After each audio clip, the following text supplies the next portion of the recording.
محمد وآله الطيبين الطاهرين المعصومين واللعنة الدائمة الأبدية على أعدائهم أجمعين. اللهم عجل لوليك الفرج واجعلنا من أعوانه وأنصاره. حسب معمول خداوند متعال کی مقدس بارگاہ میں عاجزانہ دعا ہے کہ خداوند ظہور آقا امام زمان علیہ السلام میں تعجیل فرمائے اور ہمیں ان کے اعوان و انصار میں سے قرار دے. ہمیں وہ احساس عنایت فرمائے کہ جس کے بعد ہم اخلاص کے ساتھ جدیت کے ساتھ راہ ظہور امام زمان علیہ السلام میں قیام کر سکیں، کوشش کر سکیں اور تلاش کر سکیں. وہ احساس جو آج دشمنان مہدویت نے حاصل کیا ہے، بہت ہی افسوس کا مقام ہے کہ دشمنان مہدویت ظہور آقا امام زمان علیہ السلام کو روکنے کے لیے، اسے نابود کرنے کے لیے وہ کام کر رہے ہیں جو دوستان مہدویت، یاران مہدویت ان کے مقابلے میں کام نہیں کر رہے. یہ افسوس کا مقام ہے. جب ہم پڑھتے ہیں کہ غاصب اسرائیل نے اپنی اس سرزمین پہ جسے ملت فلسطین سے غصب کیا، اس سرزمین پہ 4 تحقیقاتی ادارے قائم کرتے ہیں، جسے آپ کہہ سکتے ہیں کہ شیعہ شناسی کی 4 یونیورسٹیاں قائم کی. 4 بڑے ادارے شیعہ شناسی کے حوالے سے اور مہدویت شناسی کے حوالے سے. یہ محققین اور بزرگان بتاتے ہیں کہ وہاں یہودیت میں ظہور کے حوالے سے جتنی پیشگوئیاں ہوئی ہیں اس کے مطابق اور 14 معصومین کی روایات کے مطابق مہدویت کے بارے میں تحقیق ہو رہی ہے، اور اس سلسلے میں تمام تر چیزیں علائم ظہور اور خصوصیات امام زمان اور خصوصیات سربازان امام زمان، یہ سب کچھ وہاں پہ ان کے بارے میں تحقیق ہو رہی ہے. اور دنیا بھر میں 10 یونیورسٹیاں شیعہ شناسی کے حوالے سے قائم کی گئی ہیں. اس قدر دشمن ہوشیار اور آمادہ ظہور کو روکنے کے لیے، مگر دوستداران امام زمان، سربازان امام زمان، یاران امام زمان، محبان اہل بیت اور محبان مہدویت اس قدر آگے نہیں آتے، اس قدر پیش رفت نہیں کرتے، اس قدر حساس نہیں ہے جس قدر دشمن حساس ہے. تو یہ چیز ہمارے لیے افسوس کا باعث ہے. تو غور کریں، اور ایسی سینکڑوں باتیں ہیں کہ جب ہم ان کے بارے میں پڑھتے ہیں کہ دشمن کیا کرتے ہیں اور ہم کیا کرتے ہیں تو ہم شرمندہ ہو جاتے ہیں. جبکہ آج دین اسلام کا خلاصہ مہدویت ہے اور ہم دین اسلام کے انتظار میں ہیں.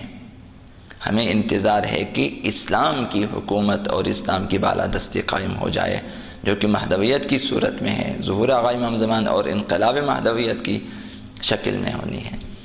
تو ہم انتظار میں ہیں، لیکن جس قدر دشمن حساسیت کے ساتھ اور جدیت کے ساتھ میدان عمل میں ہیں اور تحقیقات کر رہے ہیں اور ایک ایک شخص پہ کام کرتے ہیں، جو بھی امام زمان کے سلسلے میں کام کرتے ہیں وہ ان کے لیے مہم ہے، اور اس شخص کے سلسلے میں یا اس ادارے کے سلسلے میں وہ متحرک ہو جاتے ہیں، وہ حساس ہو جاتے ہیں، اور اس کے حساب سے ان کے لیے فائلیں بنا لیتے ہیں اور اس کے سلسلے میں جو مختلف اطلاعات ہیں، مختلف معلومات، ان کی جمع آوری کرتے ہیں۔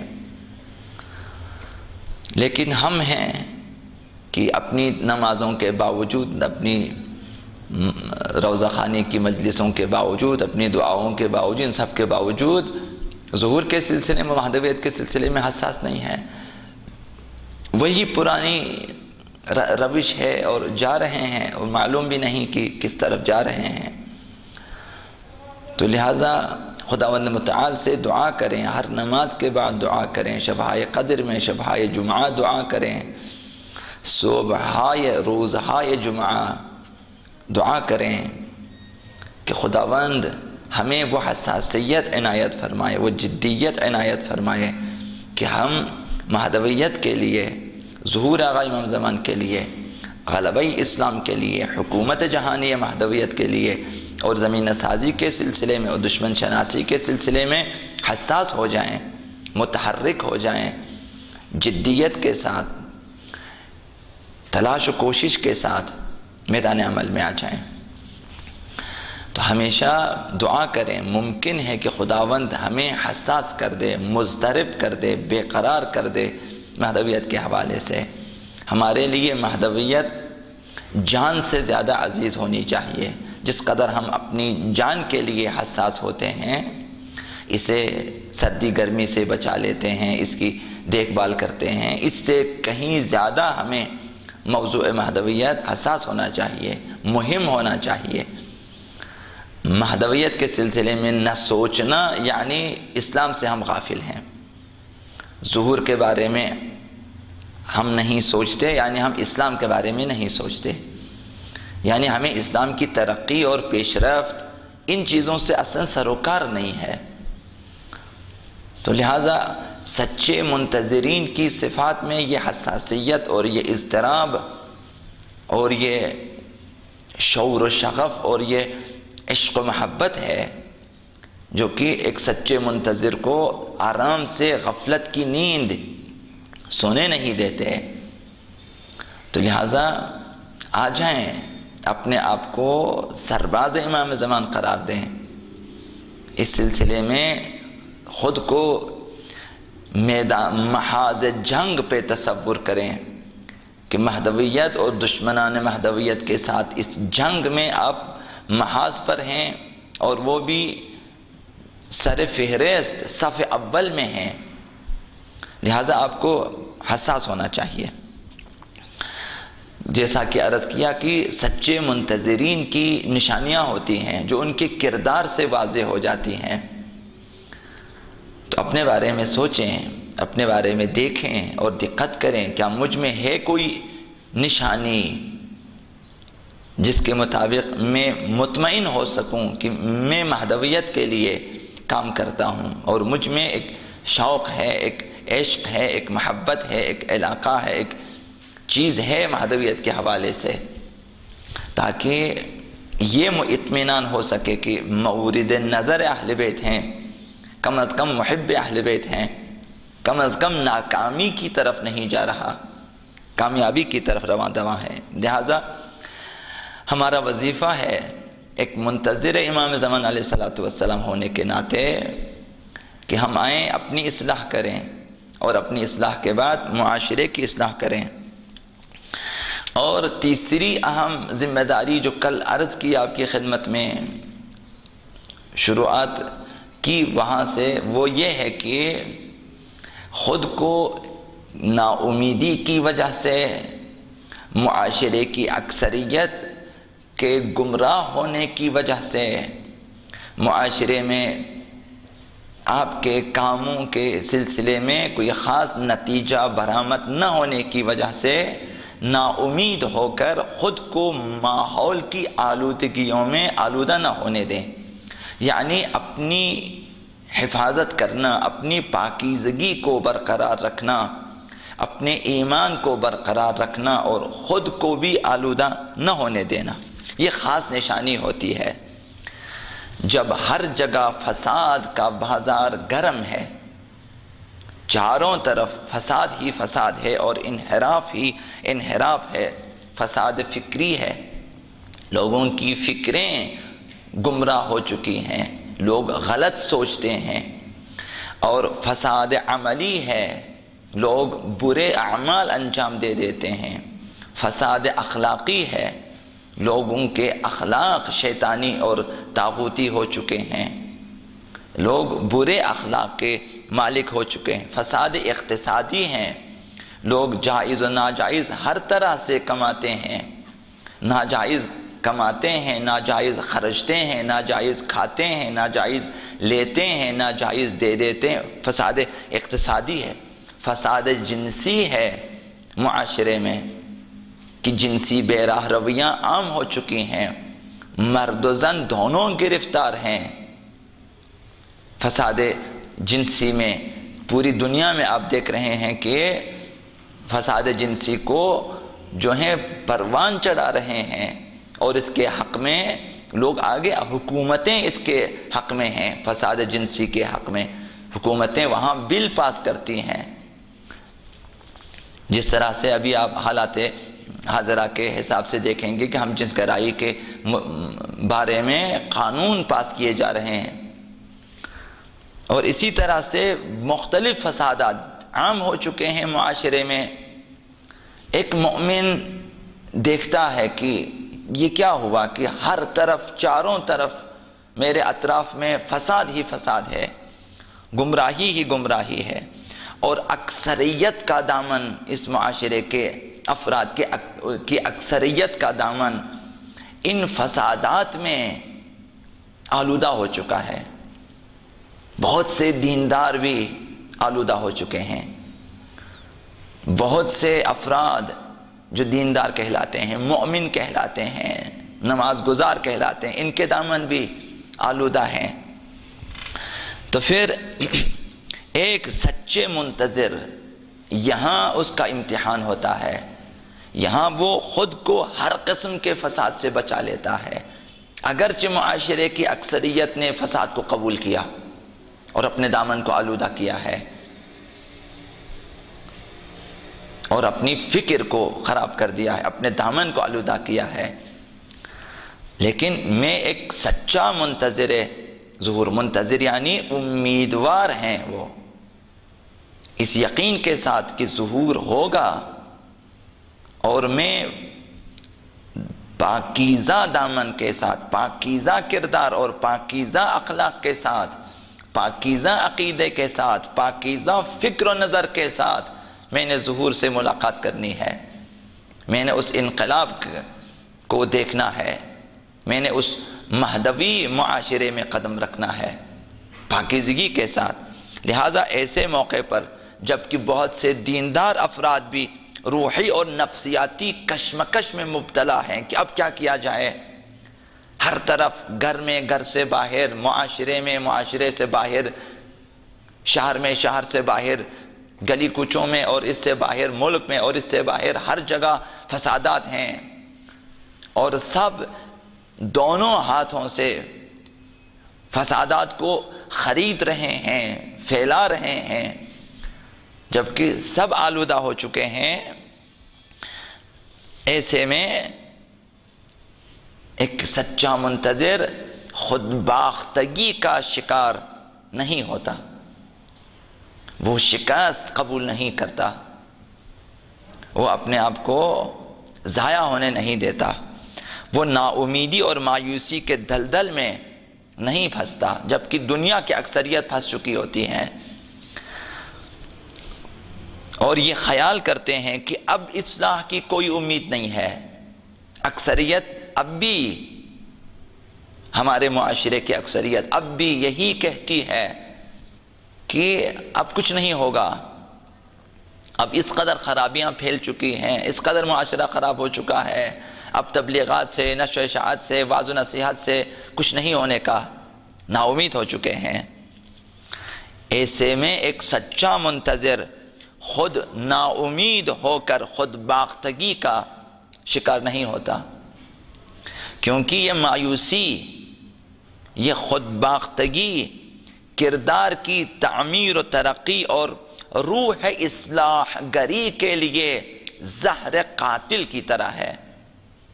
یہ انسان کے کردار کو مار دینے والی چیز ہے، ختم کرنے والی چیز ہے۔ عقیدہ و ایمان کے لیے زہر قاتل ہے، انسان کے عقیدوں کو کھوکھلا کرنے والی چیز ہے اور ایمان کو ضائع کرنے والی چیز۔ لہذا ایک سچا منتظر یہاں شکست تسلیم نہیں کرتا، اور انسان ہر قسم کی اصلاح اور کامیابی اور ترقی سے نا امید ہو جاتا ہے۔ ایک سچا منتظر نا امید نہیں کرتا، نا امید نہیں ہوتا۔ انسان خیال کرتا ہے جب ہر جگہ فسادات اور انحرافات پھیل جاتے ہیں، خیال کرتا ہے کہ اب نہ اصلاح کی کوئی امید ہے، اصلاح ناممکن ہے، اب حالات سدھرنے والے نہیں ہیں، نہ ہی کسی انقلاب کی کوئی امید ہے، بلکہ حالات بد سے بدتر ہو جائیں گے۔ لوگ اس طرح سوچیں گے۔ اب اگر ہم اپنے دامن کو بچائے رکھیں، آلودہ نہ ہونے دیں، یا اپنی شخصی اور سماجی اصلاح کی کوششوں کو جاری رکھیں، تب بھی کوئی فائدہ نہیں ہے۔ یہ خود بختگی ہے۔ حالات کو دیکھ کر ہم لوگ یہ فیصلہ کریں کہ اب کچھ نہیں ہونے کا، لہذا اصلاح کی کوشش بھی نہ کریں، اپنی اصلاح کی کوشش بھی نہ کریں، معاشرے کے لیے بھی کچھ نہ کریں۔ یہ خود بختگی ہے۔ یہ سوچنا شروع کر دیں کہ معاشرے کی اکثریت آلودہ ہو چکی ہے، گناہ میں اور فساد میں مبتلا ہو چکی ہے۔ اب اگر ہم اپنا اصلاحی کردار جاری رکھیں تو رسوائی ہوگی، چونکہ ناکامی ہے۔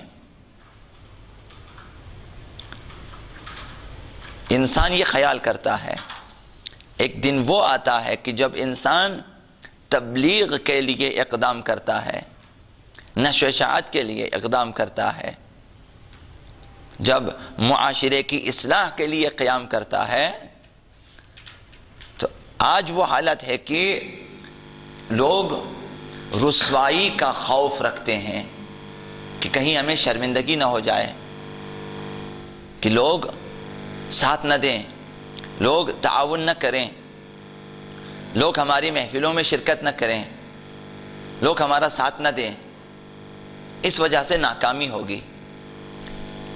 آج بھی اکثریت یہی سوچتی ہے کہ لوگ ہنسیں گے، لوگ ہمارا مذاق اڑائیں گے، کہ ان کو دیکھو، تبلیغ کرنا دیکھو، معاشرہ کہاں پہنچا ہے، حالات کہاں پہنچے ہیں، اور یہ لوگ اب اس طرح سے کام کر رہے ہیں جیسے کہ گدلے پانی سے مچھلیاں پکڑنے کی کوشش ہے، یعنی کچھ نہیں ہونے کا۔ اس خوف میں مبتلا ہو جاتے ہیں۔ اب تو حالات کا تقاضا یہ ہے کہ خواہی نشوی رسوا ہم رنگ جماعت شو، کہ اگر رسوا نہیں ہونا چاہتے، معاشرے میں اگر بے عزتی نہیں ہونا چاہتے، تو لوگوں کے ہم رنگ ہو جائیں، ہم صدا ہو جائیں، ہم قدم ہو جائیں، لوگوں کے ہاں میں ہاں ملائیں۔ اب بھی بہت سے افراد جو کہ ظاہراً مؤمن ہیں، ان کی فکر یہ ہے کہ ہم رنگ جماعت شو، لوگوں کا ساتھ دیں۔ لوگ بگڑتے ہیں، تم بھی بگڑ جائیں، لوگ خراب ہو جاتے ہیں، تم بھی خراب ہو جائیں۔ لہذا اب ایک ہی چیز منتظرین امام زمان کو، منتظرین ظہور آقا امام زمان علیہ السلام کو بچا سکتی ہے، ایسے حالات میں اور آلودہ ماحول میں غارق ہونے سے محفوظ رکھ سکتی ہے۔ وہ کیا ہے؟ وہ غیر متزلزل عقیدہ ہے، محکم ایمان ہے، اور وہ امید ہے جو منتظرین کے دل میں ہے کہ ایک دن ضرور مہدی زہرا سلام اللہ علیہا کا ظہور ہوگا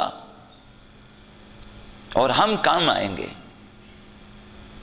ظہور میں ہمارا حصہ ہوگا اور ضرور ہوگا یہ ظہور۔ یہ امید، یہ عقیدہ اور یہ ایمان منتظرین امام زمان کو یہ چیزیں بچا سکتی ہیں اس دور کے آلودہ ماحول سے۔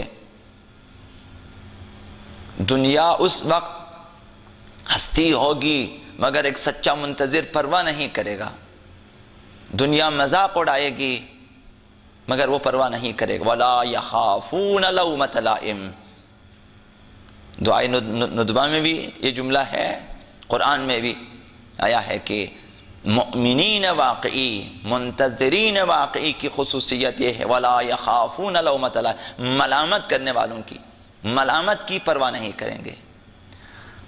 تو یہ اپنے اندر پیدا کریں۔ یہ اس وقت ہے جب عقیدہ پختہ ہو، ایمان مستحکم اور پر امید، یہ چیزیں انسان میں وَلَا يَخَافُونَ لَوْمَةَ لَائِمٍ کی صفت کو پیدا کرتی ہے، اور انسان اس منزل پہ آ جاتا ہے جو کہ ائمہ اطہار کی خصوصیات میں سے ہیں۔ وَلَا يَخَافُونَ لَوْمَةَ لَائِمٍ، انبیاء اس طرح کے ہوتے ہیں، اولیاء اس طرح کے ہوتے ہیں۔ دنیا ملامت کرے، ہمیں دنیا سے کیا، وہ غلط راستے پر ہیں، ہم غلط راستے پہ نہیں، انہیں نتیجے کا نہیں معلوم، ہمیں معلوم ہے، انہیں کوئی امید نہیں ہے، ہم امیدوار ہیں، وہ عقیدہ نہیں رکھتے، ہم عقیدت مند ہیں، وہ ایمان نہیں رکھتے، ہم مومن ہیں، لہذا فارق ہیں۔ ایک سچا منتظر خود باختگی کا شکار نہیں ہوتا، یقین ہے اسے کہ دنیا کی اصلاح ہوگی، اس سے بھی اگر دنیا کی حالت بدتر ہو جائے تب بھی اس کی اصلاح ہو کر رہے گی، اور تمام فسادات کا خاتمہ ہو کر رہے گا، تمام ظلم و ستم کا خاتمہ ہو کر رہے گا۔ یہ امید اپنے اندر زندہ رکھیں، اس امید کو، تاکہ سچے منتظرین کی صف میں شامل ہو جائیں۔ درن کشتی درا پادر رکاب ماست دریاہا، اس انتظار کی کشتی میں، اس امید کی کشتی میں داخل ہو جائیں، اس مہدویت کی کشتی میں داخل ہو جائیں۔ پادر رکاب ماست دریاہا، پھر دریا آپ کے اختیار میں ہے، دنیا آپ کے اختیار میں ہے۔ مت ارسز موج بسم اللہ مجریہا و مرساہا، جب حضرت نوح کشتی میں داخل ہو گئے اور نوح کے ایمان لانے والے، تو اس وقت حکم یہ تھا کہ اللہ کا نام لے کے بسم اللہ مجریہا و مرساہا، خدا کا نام لے کے داخل ہو جائیں اور کشتی چلے گی۔ یہ سچے منتظرین کی خصوصیت ہے۔ مت ارسز موج بسم اللہ مجریہا و مرساہا، اگر ان ساحران اطوار میری زند توری نیست، اگر جادوگران دنیا، اگر ساحران دنیا اپنی چال چلیں، اپنی مکاریاں، فریبکاریاں، دھوکے بازیاں، یہ سب کچھ چلائیں، اپنے کرتب دکھائیں ہمیں، اگر ان ساحران اطوار میری زند توری نیست، نہ گھبرائیں ان جادوگروں کے کرتبوں سے، ان مکاروں کی مکر سے، ان دھوکے بازوں کے دھوکوں سے نہ گھبرائیں۔ اگر ان ساحرن اطوار میری زند توری نیست، عصا در دست اینک میرسن از کوه موسیٰ، عصا بدست موسیٰ آنے والا ہے فرعون کا خاتمہ کرنے کے لیے، ید بیضا لے کر، عصای موسوی لے کر، دم عیسیٰ لے کر، شجاعت ابراہیمی لے کر، تمام انبیاء کی خصوصیات لے کر، یوسف زہرا امام زمان علیہ السلام ظہور فرمائیں گے۔ ہم اس دن کے امیدوار رہیں، کیسے خود باختگی کے شکار ہو جائیں۔ سچے منتظرین ایسے نہیں ہوتے۔ اگر ان ساحرن اطوار میری زند توری نیست، عصا در دست اینک میرسد از کوه موسیٰ، اس امید میں خود کو زندہ رکھیں اور پاکیزہ رکھیں۔ حضرت رسول خدا صلی اللہ علیہ وآلہ وسلم نے فرمایا کہ اگر قیامت کے آنے میں صرف ایک دن باقی رہ جائے، یہ منتظرین کے لیے فرمایا، دنیا والے باور نہیں کریں گے، لیکن آپ کا تو عقیدہ ہے، آپ کا تو ایمان ہے، آپ کے پاس تو دلیل و منطق و برہان ہے، آپ تو جانتے ہیں پیغمبر اسلام نے فرمایا اگر دنیا کی زندگی ختم ہو جائے اور ایک دن باقی رہے دنیا کے ختم ہونے میں، خداون اس دن کو اس قدر طولانی کر دے گا کہ اہل بیت میں سے ایک شخص ظہور فرمائے گا اور سراسر دنیا کو عدل و انصاف سے بھر دے گا۔ ہم امیدوار رہیں، کیوں خود باختگی کے شکار ہو جائیں، کیوں دنیا کی ملامت کی پرواہ کریں؟ ہم پرواہ نہ کریں۔ جب یہ طے ہے کہ وہ آئے گا، جب یہ یقین ہے کہ ان کا ظہور ہوگا، جب مانا ہے کہ دنیا کی اصلاح ہوگی، جب باور کیا ہے کہ روشن و تابناک مستقبل ہمارے انتظار میں ہے اور ہم اس روشن و تابناک مستقبل کے انتظار میں ہیں، تو کیوں نہ اپنے آپ کو محفوظ رکھیں آلودگیوں سے، کیوں نہ اپنے دامن کو محفوظ رکھیں، کیوں نہ اپنی اصلاح کریں اور کیوں نہ دوسروں کی اصلاح کے لیے کوشش کی جائے، جبکہ معلوم ہے کہ ہمیں 1000 گنا اس کا نتیجہ ملنے والا ہے، 1000 گنا، 1000 گنا اجر و ثواب ہمارے انتظار میں ہے، جبکہ ہم ذرہ برابر خسارے میں نہیں ہوں گے۔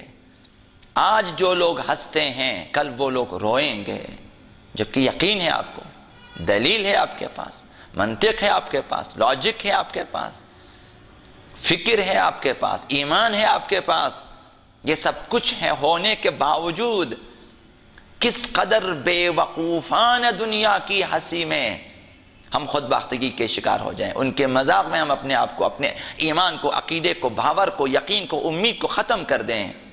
کیسے ممکن ہے کہ چند افراد کے مذاق اڑانے سے ہم اپنے آپ کو شکست خوردہ تسلیم کریں؟ وَلَا يَخَافُونَ لَوْمَةَ لَائِمٍ کی خصوصیت کہاں گئی؟ ایک سچا منتظر خود کو آلودہ ہونے نہیں دیتا۔ اس کوشش کی بنا پر کہ ہم اپنی اصلاح کے لیے، معاشرے کی اصلاح کے لیے کوشش جاری رکھیں، اس کوشش میں کہ ہم اپنے آپ کو آلودہ نہ ہونے دیں، اس کوشش میں کہ آلودہ لوگوں کو جس حد تک ممکن ہے پاک کرنے کی کوشش کریں، اپنا ہم قدم، ہم راہ، ہم سنگ، ہم ہدف، ہم مقصد کرنے کی کوشش کریں۔ اس کوشش میں ہم اس لائق ہو سکیں گے کہ وقت ظہور و انقلاب ہم موافقین امام زمان کی صف میں شامل ہوں گے۔ یہ کامیابی ہے، یہ سعادت ہے۔ اب اس کے بعد لا خوف علیہم ولا هم یحزنون، نہ کوئی خوف ہے نہ کوئی حزن، تو کیوں آج خود باختگی کے شکار ہو جائیں؟ لہذا ہمارا شمار بھی اس وقت اعوان و انصار امام زمان میں سے ہوگا، یاران و مددگاران امام زمان میں سے ہوگا۔ تو یہی کامیابی ہے، یہ کامیابی کی دلیل ہے، یہ کامیابی کی سند ہے، یہ معیار کامیابی ہے کہ اس صف میں شامل ہو جانا سند ہے کہ آپ دنیا اور آخرت میں کامیاب ہیں۔ اب آپ کے لیے کوئی خوف نہیں، کوئی حزن نہیں، کوئی دکھ نہیں، کوئی درد نہیں ہے، آپ مقبول درگاہ الہی ہے، مقبول پیشگاہ امام زمان ہے، مورد نظر اہل بیت ہیں، کامیابی ہے یہ۔ لہذا امیدوار رہیں، تمہیں آئی کہ در گوشم بخوانی، وہ آئیں گے، ضرور آئیں گے۔ تمہیں آئی کہ در گوشم بخوانی سرود دیگری از زندگانی، وہ ہماری زندگیوں کو بدلنے آ رہے ہیں،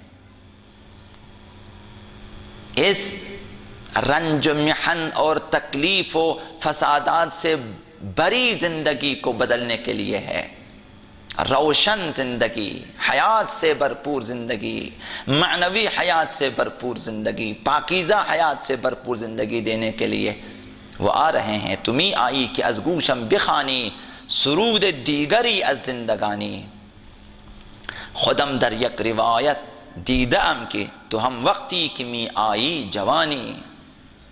وہ جوان ہو کے آتے ہیں، دل جوان ہے، جسم جوان ہے، فکر جوان ہے، آرزو جوان ہے، امیدیں جوان ہیں، ہدف جوان. امام زمان اس طرح سے آئیں گے. جب وہ آئیں گے بھرپور جوانی لے کر آئیں گے، جوان ہو کر آئیں گے، وہ جوانوں کو لے کر آئیں گے. تو ہم کیوں خود باختگی کے شکار ہو جائیں؟ ہم کیوں اس دن کے منتظر نہ رہیں؟ کیوں اپنے آپ کو آلودہ ہونے دیں؟ کیوں نہ اصلاح کی کوشش، بے شک ایک نفر کی کیوں نہ ہو اصلاح کی کوشش کریں، کم از کم خود کو خراب نہ ہونے دیں. یہ کامیابی ہوگی ہمارے لیے. لہذا عظیم گناہ اگر کوئی چیز ہے تو کیا ہے؟ رحمت الہی سے مایوسی. عظیم گناہ یہ ہے، خدا کی رحمت سے مایوس ہونا. ناقابل بخشودنی گناہ ہے یہ.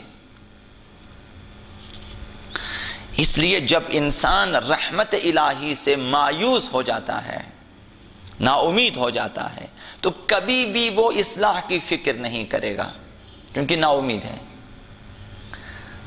جب ایک شخص غارق ہو جاتا ہے، جب تک امیدوار ہے نجات کے سلسلے میں، ہاتھ پیر مارتا ہے. نا امید ہو جاتا ہے تو بیٹھ جاتا ہے، پھر وہ ہاتھ پیر نہیں مارتا. نا امیدی انسان کے لیے زہر قاتل ہے. کبھی بھی نا امید نہ ہو جائیں، کبھی بھی نا امید نہ ہو جائیں. نہیں ہے نا امید اقبال اپنے کشت ویراں سے، ذرا نم ہو تو یہ مٹی بڑی زرخیز ہے ساقی. نا امید نہ ہو جائیں. یہاں ذرا سی نمی چاہیے، ذرا سی حرکت چاہیے، ذرا سا اخلاص چاہیے، تلاش و کوشش چاہیے. ذرا نم ہو تو یہ مٹی بڑی زرخیز ہے ساقی. یہاں سے جوانان مہدوی پیدا ہوں گے، سربازان مہدوی پیدا ہوں گے، عاشقان حسینی یہاں سے پیدا ہوں گے. نا امیدی زہر قاتل ہیں انسان کے لیے. یہی خیال کرے گا ایک نا امید انسان کہ جب کافی عمر گناہ میں گزر گئی، جب 50 سال 60 سال میں نے گناہ کیا ہے، گناہ ہی کیا ہے، اب چند دنوں کے لیے گناہ نہ کریں تو کیا ہوگا؟ نا امید ہے یہ. کیا فائدہ؟ گناہوں سے دستکشی، کنارہ کشی بے فائدہ ہے. اب جب گناہوں میں غرق ہو چکا ہوں، اب جب جہنم مقدر بن چکی ہے، اب جب مجھے جلنا ہی ہے، اب جب میں نے سزائیں بھگتنی ہیں، اب جب پانی سر سے گزر چکا ہے، اب جہنمی ہوں میں، اب توبہ و استغفار و یہ چیزیں بیکار ہیں، اب مجھے نہیں بچا سکتی یہ چیزیں. جب جہنم میں جلنا ہی ہے تو کیوں نہ یہ جو چند دن باقی ہے یہ بھی عیش عشرت میں گزاریں، اس کے بعد دیکھیں گے آگے جہنم میں کیا ہوتا ہے. یہ خود باختگی ہے، یہ نا امیدی ہے، یہ سوچ غلط ہے. انسان کے گناہ جس قدر عظیم کیوں نہ ہو، رحمت الہی سے، مغفرت الہی سے بڑا نہیں ہے اس کا گناہ. جس قدر بھی اس کے گناہ بڑے نہیں ہیں. خدا کی رحمت اس سے وسیع ہے، مغفرت اس سے وسیع ہے، زیادہ وسیع ہے. میرے لاکھوں گناہ صحیح، لاکھوں گناہ، لیکن اس کی رحمت کے مقابلے میں کچھ بھی نہیں، کچھ بھی نہیں. میرے گناہ جس قدر بھی ہوں، اللہ کے لیے، منبع رحمت کے لیے، سرچشمہ مغفرت کے لیے، اس خدائے رحمان و رحیم کے لیے، غفار و غفور خدا کے لیے، میرے لاکھوں گناہوں کا بخشنا بھی کچھ بھی نہیں، کچھ بھی نہیں اس کے لیے. ایک انسان کو آزاد کیا تو خدا نے کوئی بڑا کام کیا، بڑی بات نہیں ہے، کوئی تعجب کی بات ہے، کوئی تعجب کی بات نہیں ہے خدا کے لیے. کیوں نہ امید ہو جائیں. لا تقنطوا من رحمت اللہ. منتظران امام زمان اپنے گناہوں کے بعد مایوسی کے شکار نہ ہو جائیں، فوراً توبہ کریں اور آئیں واپس مہدویت میں، آئیں واپس صفِ سربازان امام زمان میں، دوبارہ آئیں، کام کریں، کوشش کریں. باز آ ہر انچ کے ہستی، باز آ گر کافر گھبر بت پرستی آ جا. جو بھی ہیں باز آ ہر انچ کے ہستی، باز آ جو بھی ہیں آ جائیں. گر کافر گھبر بت پرستی باز آ. کافر بھی ہو آ جائیں، خدا قبول نہیں کرتا ہے. کفر چھوڑ دیں، خداوند قبول کرتا ہے. شرک چھوڑ دیں، خداوند قبول کرتا ہے. آتش پرست ہیں آ جائیں، آتش پرستی چھوڑیں، خدا پرست ہو جائیں، خداوند قبول کرتا ہے. بت پرست ہیں، گر کافر و گبر بت پرستی بازا آ جائیں. ان درگاہ ما درگاہ نومیدی نیست، 100 بار اگر توبہ شکستی بازا. 100 بار کیا 1000 بار توبہ شکستی بازا. پھر بھی آ جائیں. کہاں جاؤ گے؟ کوئی اور راستہ نہیں ہے، جائے بازگشت نہیں ہے سوائے خدا کے، اور کوئی جائے بازگشت نہیں. انا للہ و انا الیہ راجعون. ہم سب خدا کی طرح آئیں گے. تو 100 بار، 1000 بار، ملینوں بار اگر توبہ کیا ہو، توڑا ہو، پھر بھی واپس آ جا. پھر بھی آنا ہے، اسی درگاہ پہ آنا. کیوں نہ امید؟ خدا نے فرمایا، خدا نے فرمایا کہ لا تقنطوا من رحمت اللہ انہو لا ییأس من رحمت اللہ من روح اللہ الا القوم الکافرون. صرف کافر ہیں کہ روح رحمت الہی سے مایوس ہیں اور نا امید ہیں. ہم تو کافر نہیں ہیں، ہم مؤمن ہیں، محب ہیں. ہم سجدریز ہوتے ہیں اس درگاہ پہ. ہم مانتے ہیں اس مالک الملک کو، خداوند متعال کو مانتے ہیں، اس خالق مانتے ہیں، رازق مانتے ہیں. گناہ سرزد ہوتے ہیں ہم سے، توبہ ٹوٹ جاتی ہے، لیکن واپس آنا چاہیے. دوبارہ کوشش کریں، کامیاب ہو جاؤ گے. ان درگاہ ما درگاہ نومیدی نہیں. درگاہ خدا درگاہ نومیدی نہیں ہے. کبھی بھی نا امید نہ ہو جائیں. 100 بار اگر توبہ شکستی بازا. اس کی ذات سے ہمیشہ امیدوار ہونا چاہیے. یقین رکھیں کہ اگر ہم سدھر جائیں گے، اگر ہم توبہ کریں گے، اگر ہم گناہ چھوڑ دیں گے، وہ ضرور ہمیں بخش دے گا، معاف کرے گا. اس کی ذات میں ہے معاف کرنا، عفو درگزر کرنا اس کی ذات میں ہے. وہ تعصب نہیں رکھتا، وہ حسد نہیں رکھتا، وہ کسی کے ذاتی انتقام نہیں لیتا کسی سے. وہ کیوں نہیں بخشے؟ ہم گناہ چھوڑ دیں، بخش دیتا ہے. اگر میں اپنے کیے پہ نادم ہوتا ہوں، اس کی رحمت میں ہم شامل ہو سکتے ہیں، اس کی رحمت شامل حال ہو سکتی ہے. یہی وہ تصور ہے جو منتظران ظہور امام زمان علیہ السلام کے لیے چاہیے، لازمی ہے. یہ وہ عقیدہ ہے جو انسان میں انقلاب بپا کرتا ہے اور انسان کو اصلاح کی راہ پہ ڈال دیتا ہے. کوشش کریں کہ اس چیز کو ضائع نہ کریں. ہمیشہ امیدوار رہیں خداوند متعال کے رحمت الہی کی. ادھر گناہ، ادھر خدا کی رحمت کا دامن تھامیں، گڑ گڑائیں کہ خدا اب گناہ ہو چکا ہے، لیکن بخشش چاہیے. پھر معاف کریں مجھے، پھر معاف کریں، 1000 بار معاف کریں. میں اس درگاہ سے کہیں نہیں جاؤں گا. بیٹھیں اسی درگاہ پہ. 100% خداوند معاف کرتا ہے. گناہ چھوڑ دیں، حقوق ادا کریں. جو کام ہمیں کرنا ہے وہ کریں. انشاءاللہ العزیز خداوند ہمیں معاف بھی فرمائے گا اور ہمیں ترقی کی راہ پر بھی ڈالے گا. اور راہ ہے پر پیچ و خم اور راہ پر خطر انتظار امام زمان علیہ السلام، اس راہ میں ہمیں خداوند ثابت قدم بھی رکھے گا انشاءاللہ العزیز۔ خداوند ہمیں راہ انتظار میں ثابت قدم رہنے کی اور ظہور آقا امام زمان کے لیے زمین سازی کرنے کی، کام کرنے کی توفیق عنایت فرمائے۔ اللہم عجل لولیک الفرج واجعلنا من اعوانہ وانصارہ۔ اگر کسی کے پاس سوال ہو بیان فرمائیں۔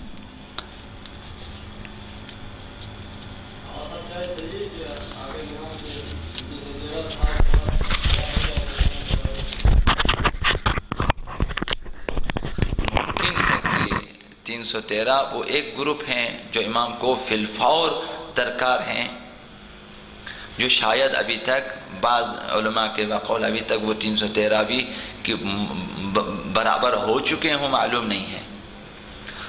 اس 313 کے گروہ میں کچھ تو متقدمین ہیں جو پہلے گزر چکے، بعد انبیاء کے اصحاب ہیں، وہ آئیں گے، لیکن وہ پھر ان کی تعداد 313 نہیں ہوتی ہے۔ اب کچھ اس دور کے افراد ہوں گے جنہیں شاید ابھی تیار ہونا ہے، اس کے ساتھ باقی لشکر بھی تو درکار ہیں، لیکن ہیں روایتیں اس طرح سے کہ امام اس انتظار میں ہے کہ 313 مکمل ہو جائیں۔ جیسے ہی 313 مکمل ہو جائیں، وہ افراد جن کی خصوصیات کبھی عرض کیا تھا آپ کی خدمت میں، ان 313 افراد کی ان خصوصیات کے ساتھ اگر ہو جائیں تو وہ جو 10,000 کا لشکر ہے، جو باقی لشکر ہے، وہ بھی اسی طرح سے آمادہ ہو جائیں گے۔ جب 313 اس قسم کے آمادہ ہو سکتے ہیں تو اس سے کمتر باقی لشکر بھی آمادہ ہو سکتے ہیں انشاءاللہ العزیز۔ ساتھ ساتھ یہ سب کچھ جو ہیں تیار ہو جائیں گے، تو ہماری کوشش ہونی چاہیے کہ ہم لوگوں کو احساس دلائیں، مہدویت کی طرف دعوت دیں، ہم اپنا کام کریں، تو انشاءاللہ العزیز خداوند ہماری زندگی میں ہی آقا امام زمان علیہ السلام کو اذن ظہور عنایت کرے گا، اور انشاءاللہ العزیز ہم دیکھیں گے۔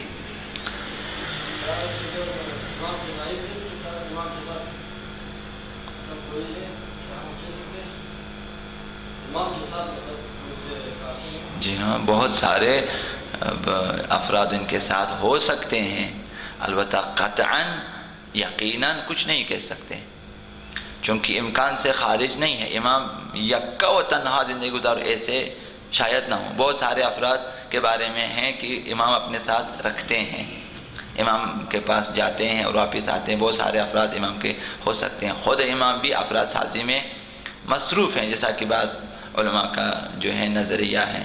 تو اس طرح امکان قوی ہے کہ بہت سے افراد ہیں جو امام کے ہمراہ ہیں، اور وہ بھی تیاریوں میں فارغ تو نہیں ہیں، وہ تو کام کرتے ہیں، کچھ انتظام وہ بھی ظہور کی تیاریوں میں ہیں۔ تو یہ امکان ہے کہ بہت سارے افراد امام کے ساتھ ہیں اور کام کر رہے ہیں، اور اسی معاشرے میں شاید ہم دیکھتے بھی ہیں، لیکن ہمیں یہ نہیں کہ امام کے ساتھ ہیں۔ تو جس طرح ظہور صغرا کے معتقد ہیں بعض علماء کہ اب یہ جو دور کے ان کو کہتے ہیں ظہور صغرا ہے، ظہور اصغر ہے، جس طرح غیبت صغرا ہے یہ ظہور صغرا ہے، اس قسم کا ظہور ہے کہ بعض افراد کے لیے ہیں کہ تیاری کے لیے ہیں، ظہور کبرا کے لیے جو آخری ظہور ہیں اس کے لیے تیاریوں میں لگے ہوئے ہیں۔ تو بہت سارے افراد کے لیے ظہور ہیں کہ امام کو دیکھتے ہیں، امام کے پاس جاتے ہیں، ان سے رفت و آمد رکھتے ہیں، یا شناختہ طور پر یا ناشناس طور پہ ان ظہور ہیں، جزوی طور پر ظہور ہیں کہ امام مداخلت کرتے ہیں، بعض امور میں مدد کرتے ہیں، دعائیں کرتے ہیں، ہدایت فرماتے ہیں، یہ ظہور جزوی ہیں۔ تو اس طرح ممکن ہے کہ بہت سارے افراد امام کے ساتھ ہیں۔ محمد و آل محمد صلوات اللہ وسلم علی محمد و آل محمد۔